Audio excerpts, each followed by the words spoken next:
Welcome to the Salmon Runs YouTube. Enjoy the video. You're starting at the spot where you parked. Open Google Maps and let it access your location so it can record where you are.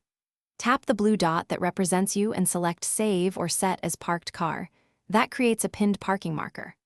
Once done, add a note or photo to the pin if you want extra context, and make sure location history or background location is enabled so maps can remember your spot without extra steps later.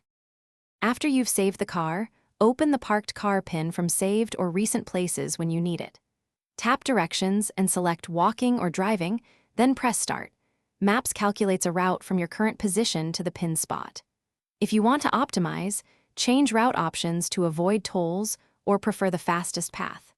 Make sure your GPS and compass are enabled so the arrow and blue dot update accurately as you move toward the car. Follow the turn-by-turn guidance and use the photo or street view QU saved to visually confirm the car when you arrive. If the pin is missing, open Maps timeline or recent activity to recover where the app logged you. Location history often contains the automatic parking stamp.